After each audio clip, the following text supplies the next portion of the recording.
possible in favour of juvenile oxytocin.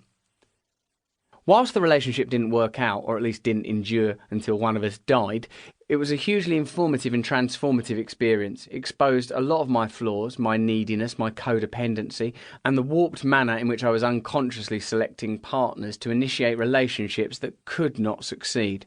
Simple incompatibility. Across the coffee table on the low sofas in Pimlico, Manya sits sunken and empathetic. Her primary skill is a deep empathy with women and sympathy for men. Counselling in a relationship still appears to be somewhat taboo. Lots of my friends appear averse. Is it because of the presumed sanctity of a marriage, the privacy of a partnership? Are you, like me, a revoltingly uncensored version of yourself in your most intimate partnership? A loose and slovenly blancmange in comparison to the cultivated public persona? This is why counselling is vital for me. I lose my perspective in a relationship.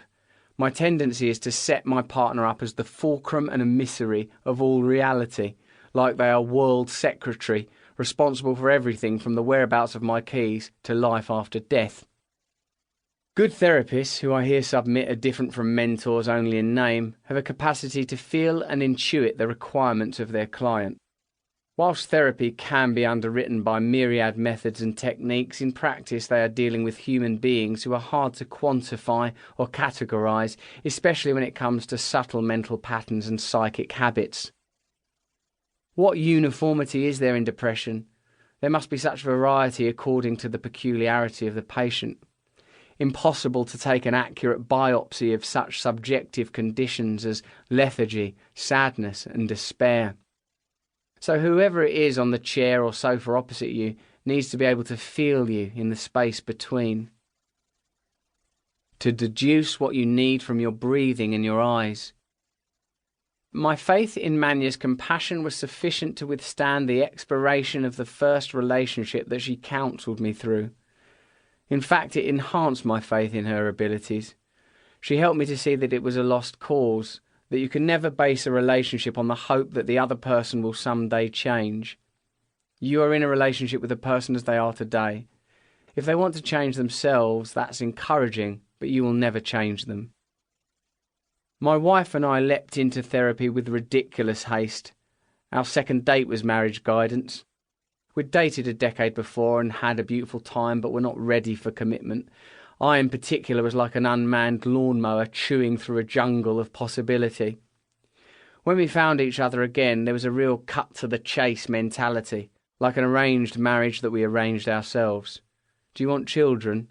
Where do you want to live? A blunt acceptance that there's no point in doing this for popcorn and blowjobs.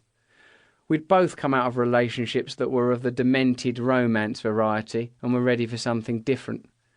Manya's recruitment was swift. She provided objectivity and compassion and advocated for patience. She was able to point out where we were defaulting to fear-based attitudes, where we were being incommunicative. Importantly, she encouraged us to assess our unspoken intentions. Sometimes we don't rationally address what we want or what we believe. We carry unconscious templates from inherited sources as diverse and as daft as family and films. What do you think a relationship should be like? What do you see your role as in this relationship? What are your responsibilities? What are your expectations? These questions didn't consciously occur to me in previous relationships. They certainly weren't explicitly addressed, but they always come up. If a month into living with someone you find yourself disgusted by their standard of tidiness, it's because these questions were not addressed. If a year into your marriage you are completely bored with your sex life, it's the same thing. In the marital ceremony, all the richer or poorer, sickness and health stuff is supposed to assert the final nature of your new bond that contains these vacillating extremes. But the language seems phatic.